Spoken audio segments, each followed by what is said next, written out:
헬로우차이나 유안타증권 박세진 대리입니다. 대리님, 안녕하세요. 네, 안녕하세요. 네, 지난주에 추천해 주셨던 구주통 다시 한번 보겠습니다. 지난주 추천해 주셨을 때 굉장히 사업 모델이 매력적이었어요. 의약품 전자상거래 비즈니스 모델을 하고 있는 업체다. B2C와 O2O 사업 확장에 유리하다. 굉장히 좀 이런 사업 모델은 매력적이었지만 마진이 지금 안 나고 있어서 좀 갸우뚱했었거든요. 근데 한 주간 흐름이 아주 좋았어요. 왜 그런 흐름을 보였을까요? 네.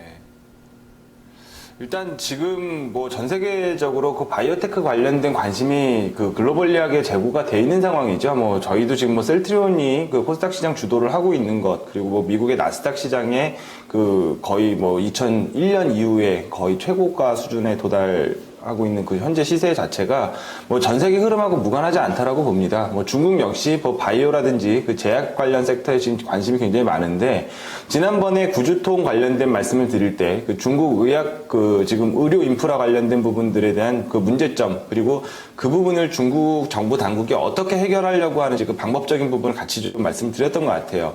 일단 뭐 첫 번째로 저희가 생각해 볼 수 있다라는 부분은 그 리베이트 척결과 약가 인하에 대한 압력이 정부로부터 시행이 될 수도 있다.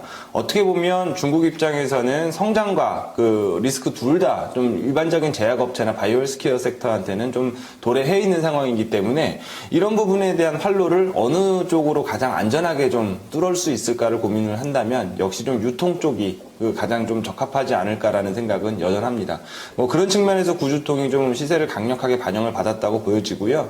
거기에 조금 속도를 그 여타 그 제약 유통, 그 의료기기 유통 업체들에 비해서 좀 더 빠른 속도를 보였던 부분은 지금 그 알리바바와 그 텐센트 중심으로 그 주변 산업들과의 그 시너지를 좀 창출해내가면서 급속도로 퍼지고 있는 그 전자상거래 시장으로의 산업 간 접목, 요런 그 컨셉이 또 유효하게 또 들어갔다라고 좀 생각이 들거든요.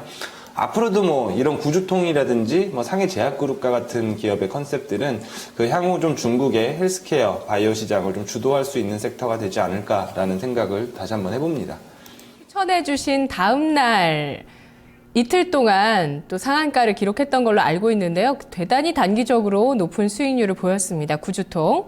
네, 뿐만 아니라 우리나라에서도 이 전자상거래 쪽의 모델들이 어느 쪽이 가능성이 있고 어느 쪽이 좀 더 모멘텀이 있는지, 다양한 전자상거래 모델들 가운데 어떤 쪽을 유망하게 봐야 될지 이런 좀 생각들 필요할 것 같은데요. 자, 오늘 헬로우차이나 중국 기업 이야기 새로운 부분 들어볼게요. 어떤 이야기 해주실 건가요? 예, 오늘은 그 지난주는 좀 이제 제약 관련해서 말씀을 드렸었는데, 그 오늘 같은 경우는 마트 쪽, 어떻게 보면 다시 소비재를 또 저희가 얘기를 좀 풀어 나가야 될 것 같네요. 최근에 중국 시장, 뭐 아마 그 관심들이 많이 이제 또 한번 춘절을 앞두고 다시 좀 재고가 되셨을 걸로 보여지는데, 최근에 이제 떠오르고 있는 기업들, 특히 이제 저희가 대표 기업으로 분류하고 있지 않은 기업들 중에서 굉장히 강세를 보이고 있는 기업들의 특징을 가만히 좀 살펴보면, 지금까지는 그 중국이 육성하고자 하는 쪽의 그 산업단들이 큰 폭의 상승세를 보이거나 아니면 그 좋은 시세를 보였다라고 한다면, 최근의 움직임은 약간 그 인민들이 불편해하는 쪽, 그 인민들이 그 개선되길 원하는 쪽을 긁어줄 수 있을 만한 기업들이 좋은 흐름을 보이는 경우가 많습니다. 그래서 뭐 지난번 제약도 뭐 그런 제약 바이오 섹터도 뭐 그런 개념에서 사실은 좀 접근이 가능했던 부분이었고, 요번 같은 경우는 식품 관련된 부분 한번 얘기를 좀 해볼게요. 뭐 결국에 마트에 대한 얘기를 말씀을 드리겠지만 결국에 이제 식품 안전과 관련된 그 테마로 오늘 좀 이야기를 풀어나가 볼까 합니다. 그 지난주죠. 뭐 2월 10일에 그 중앙재경지도부 제9차 회의가 진행이 됐었는데, 거기서 시진핑 국가주석이 이례적으로 뭐 신형 도시화라든지 1대1로와 같은 그 강력한 프로젝트에 대한 언급 이전에 그 먼저 얘기를 한 부분이 있습니다. 식량 안전에 대한 부분을 먼저 언급을 했어요. 뭐 그날 시황에서 이런 단어가, 식량 안전이라는 단어가 갑자기 튀어나와서 좀 생소하게 생각하시는 분들이 좀 계셨을 것 같아요.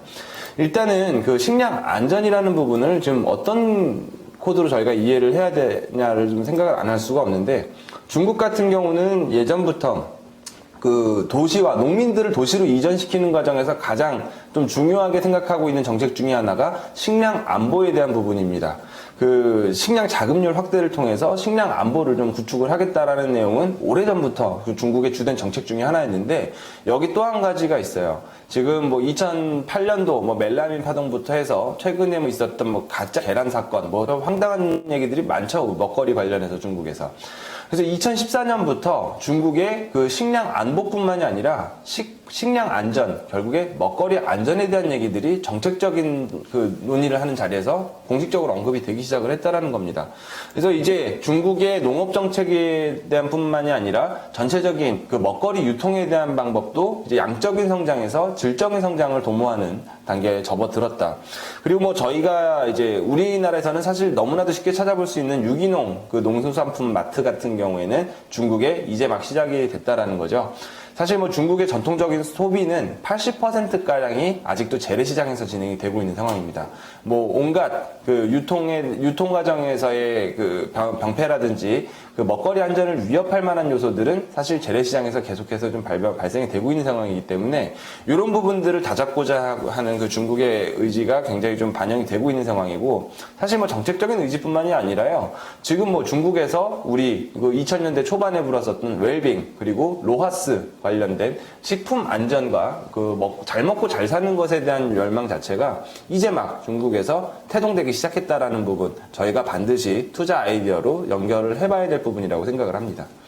네, 뭐 수치로 제가 뭐 들어와 있고 확인된 건 아니지만 유기농 같은 경우 우리나라에서도 그런 유기농 식품의 성장률이 상당했을 거란 말이죠. 중국에서도 이런 식품 안전, 식량 안전을 위해서 앞으로 마트가 많이 생길 것이다라는 논리이신가요? 오늘 어떤 기업을 가지고 와주셨죠? 일단은 중국 같은 경우에 그 실제로 도시 지역의 식품 소비 매출액이 2008년부터 본다 그러면 한 4배가량 상승이 됐고요. 지난 20년가량을 생각해 본다라고 하면 8배가량 상승이 됐습니다. 엄청난 수치죠. 뭐 숫자상으로도 저희가 뭐 계속해서 도시화를 지금 중국의 가장 큰 투자 모멘텀으로 보고 있는 상황에서는 이 재래시장에서 그 신형 도시에 들어설 그 마트들에서 유통되는 먹거리에 대한 부분들을 저희가 숫자로 확인을 할 수밖에 없는 상황인데, 영희마트, 오늘 말씀드릴 이 영희마트라는 부분은 뭐 이름이 영휘라고 돼 있어서 뭐 예전에 뭐 저희 국어책에 자주 등장하던 철수와 영희를 떠올리시는 분들이 많을 거예요. 그래서 뭐 이름 자체는 무슨 집 앞에 나가면 그 예전에 뭐 구멍가게 같은 이름인데, 실제로 뭐 중국에서 가장 큰, 어떻게 보면은 가장 이제 넓은 규모로 그 체인망을 좀 구축을 하고 있는 종합마트 체인 업체라고 좀 생각을 하시면 될 것 같습니다. 뭐 어떻게 보면 상해 배경그룹 같은 경우에도 이런 유통단에서의 다양한 체인을 좀 보유를 하고 있는 사업 구조기는 한데, 이 영희마트 같은 경우에는 이 식품 유통을 담당하는 그 서플라이 체인 위주로 좀 사업 구성이 돼 있다라는 거죠. 구체적으로 말씀드리면 저희가 이제 뭐 얘기하는 대형마트, 그리고 체인형 슈퍼마켓, 거기다 편의점까지 그 전국의 17개 성시에 약 지금 마트와 슈퍼마켓 체인만 해서 280여 개 수준으로 지금 매장을 보유를 하고 있는 상황이기 때문에, 이런 부분들 가장 뭐 중국에서 전역에 걸쳐서 그 대형화된 매장을 많이 보유하고 있는 업체다 정도로 정리를 하시면 될 것 같아요. 이 업체 같은 경우에 2010년부터 2013년까지 매년 그 신규 마트라든지 그 대형 슈퍼마켓 이제 입점을 더 늘리는 이 수량이 어떻게 보면은 35개에서 40개 정도 수준으로 매년 증대를 시켜왔습니다. 그 속도가 점점 가팔라지고 있거든요. 2014년, 2015년 2년 동안에 연평균 50개씩을 추가적으로 또 증설을 할 계획을 좀 가지고 있다라고 하니까, 얼마나 지금 수요단에서도 이런 부분들이 그 좀 피부로 저희가 와닿는지 생각을 좀 해볼 수가 있을 것 같고요.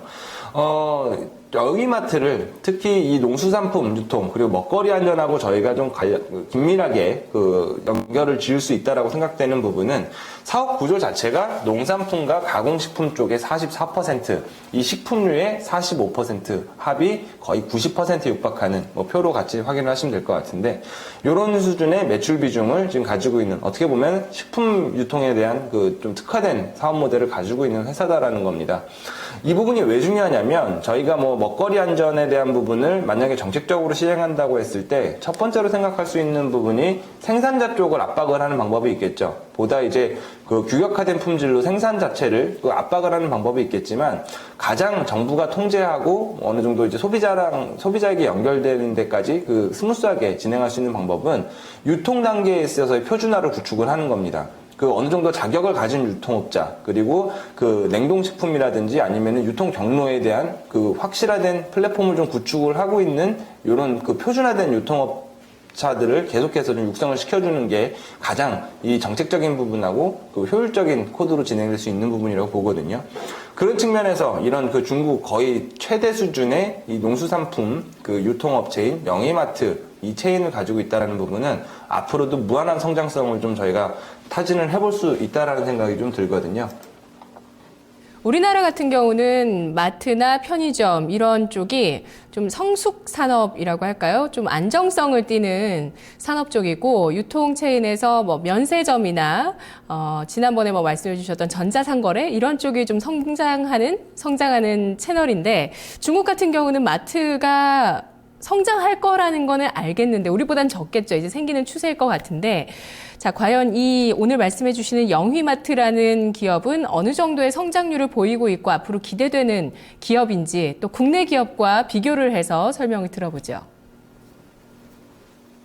예, 일단은 그 말씀해 주신 것처럼 일본이 저희가 얘기하는 뭐 과거에 잃어버린 20년이라고 하는 엄청난 그 저성장의 늪에 빠져서 그 주식시장 역시 그 극도의 침체기를 겪었었던 기간 동안에 대표적으로 시장을 비트하고 강력한 수익률을 보여줬었던 업체들은 대부분 유통업체들이었습니다. 특히 식자재 유통과 관련된 마트와 편의점 업체들이 굉장히 많이 떠올랐었죠. 저희가 뭐 대표적으로 뭐 세븐일레븐과 키코만 간장 정도를 그 일본의 불황을 이겨낸 기업들로 저희가 뽑지 않습니까? 마찬가지예요. 저희 뭐 2013년부터 그 2014년까지 걸쳐서 저성장 코드가 만연했을 때 우리도 그 유통업체들, 마트라든지 그 이런 뭐 편의점 사업을 영위하고 있는 업체들에 대한 관심이 제고가 됐었죠. 요런 논리로 하지만 영희마트를 바라봐서는 안 됩니다. 왜냐하면 어느 정도 성장이 멈춘 시장에서 안정적인 실적을 내줄 거다라고 기대하고 접근하는 차원의 논리가 아니라요. 이 부분은 저희가 같이 숫자를 보면서 말씀을 나누면 될 것 같아요. 이 영희마트에 2010년부터 2013년 그리고 올해 아직 뭐 온기 실적이 완전히 마무리가 안 됐지만 올해는 추가적으로 더 늘어날 걸로 보이는 매출 규모의 점프 수준을 한번 보시면 될 것 같습니다. 그 원화 기준으로 환산을 한번 해봤어요. 그 지금 영희마트의 시가총액이 약 5조 원 수준인데 총 매출 규모가 2010년에 1조 7천억 수준에서 2013년 4조 7천억 수준까지 그 2014년 예상은 5조 2천억입니다. 결국에 지금 숫자 자체를 보면은 매출 규모가 연평균 35%로 성장을 하고 있습니다. 영업이익단은 어떤가요? 거의 지금 500억 수준에서 이제 1000억대, 1200억대 수준까지 올라와 있는 상황이죠. 영업이익 역시 20% 이상의 고성장세를 이어나가고 있다. 우리가 보면 이 정도 성장성을 만들어낼 수 있는 산업은 거의 IT, 소프트웨어 산업군들 외에는 사실 찾아보기가 어렵습니다. 전통적인 유통산업군에서 매출과 영업이익단 모두가 30% 가까운 성장률을 보인다는 것은 그런 방어주 컨셉의 접근이 아니라 아예 이 식품 유통 그리고 마트 사업단에 대한 이 비즈니스 모델 자체를 성장산업군으로 봐줘야 된다는 거거든요. 그래서 지금 영희마트가 보유하고 있는 20배 이상의 PER도 글로벌 피어 대비 비교할 필요가 없다라는 거고요. 자체적으로 성장주의 논리대로 그런 밸류에이션을 적용을 해줘야 된다라는 말씀을 좀 한번 다시 드려봅니다. 네. 그래서 뭐 이런 말씀드렸던 매출 규모와 영업이익 규모 차트로 보면은 너무나도 좀 가파른 상승세 보여주고 있는 상황이고요. 연평균 매출 성장률 35%, 영업이익 단위 유통업이익이다 보니까 2% 미만으로 나오는 부분은 약점이지만 매출 단위 급격하게 확대되면서 파이가 커지고 있다는 부분 충분히 좀 가산점을 줄 수 있는 구조라고 보여집니다. 네. 자, 그러면 영희마트 투자 포인트 이제 정리를 해보겠습니다. 지난주에 바로 또 상해 백연그룹이라고 편의점과 마트, 백화점까지 같이 하는 기업이 한번 나왔어서 좀 비교해서도 시청자분들 어디를 투자해야 될까 좀 고민이 되실 것 같은데 영희마트의 투자 포인트와 가격 전략 정리해 주시죠. 예, 영희마트의 투자 포인트는 서두에 식품 안전이라는 코드를 끌고 나와서 말씀을 드렸던 것처럼 전체적인 그 소비 시장의 확대 그리고 뭐 유통 체계의 뭐 선진화 이런 코드가 아닙니다. 그 식품이 유통되는 과정에서 그 중요한 역할을 하는 그 대부분 그 소비자에게 식자재를 유통하는 업체들의 역할이 점점 커지고 있다라는 부분이고, 영희마트 같은 경우에는 이 부분에 있어서 그 거의 지금 과점적인 그 서플라이 체인을 좀 확보를 하고 있는 상황이죠. 그래서 이런 그 중간 공급자로서의 역할이 굉장히 앞으로도 커질 수밖에 없는 상황이고, 이 부분에 대한 가치를 시장에서 인정을 해줄 가능성이 높다라는 포인트로 좀 이해를 하시면 될 것 같고요. 그 마트 기업으로서 뛰어난 경쟁력을 가지고 있다라는 것 외에, 제가 앞서 말씀드렸지만 그 재래시장에 마트에 대한 정비 사업에 지금 어느 정도 그 수혜를 좀 받는 기업이라고 정리를 하시면 될 것 같아요. 차트를 마지막으로 보면서 좀 말씀을 나누도록 하겠습니다. 좀 장기 차트를 한번 보니까요. 2013년부터 저희가 차트를 살펴보니까 지금 두 번의 한번 더 길게 볼까요? 2013년부터 보다 보면 두 번의 큰 어떻게 보면은 권리락 같은 주가의 급락이 한번 있었네요. 유상증자입니다. 어떤 유상증자냐면 정부 그리고 비유통주로 지금 나와 있었던 물량, 정부 보유분과 비유통주 물량들이 이제 시장에 그 유상증자 형태로 출현이 되면서 그 두 번의 어떻게 보면 주가 급락이 좀 진행이 됐었는데, 현재 남아있는 비유통주의 비중은 5% 수준입니다. 뭐 1년에 그 지금 2년 동안에 두 번에 걸친 유상증자를 진행했기 때문에 당장 저희가 그 단기간에 투자 기간을 좀 잡고 들어간다고 했을 때는 추가적인 유상증자나 뭐 그 비유통주의 출현과 같은 이슈는 조금 제한적이지 않을까라는 생각을 좀 해보고요. 저희가 지금 진행하고 있는 부분 계속해서 뭐 저희 그 61선 붙어 있는 종목들 계속 좀 관심 있게 보고 있는 상황인데, 최근에 보면 소비 관련주들 대부분 이제 어느 정도 가격대 박스권 뚫고 올라오는 흐름 아마 많이들 확인하셨을 거예요. 이제 뭐 외국인들이 본격적으로 들어올 수 있는 시장이기 때문에 정말로 중국이 성장이 가셔야되는 부분, 그리고 인민들에게 있어 앞으로 더 필요한 부분에 대한 성장성을 더 높게 주는 풍토는 좀 지속이 될 걸로 보여집니다.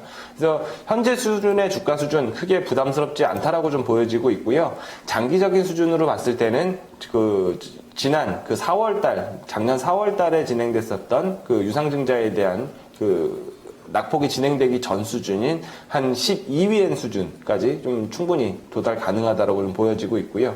그 손절가 수준은 8.5위엔 정도 수준으로 단기 대응을 해보시면은 적당하지 않을까라는 의견을 드리도록 하겠습니다. 네, 알겠습니다. 고맙습니다. 네, 감사합니다. 네, 헬로차이나 영희마트였습니다. 지금 토마토TV 0221283388번 전화 주시기 바랍니다. 종목 카운슬러 지금 전화 받겠습니다. 4시에 방송되는 카운슬러에 여러분의 종목 남겨주세요. 2막 2장에서 뵙겠습니다.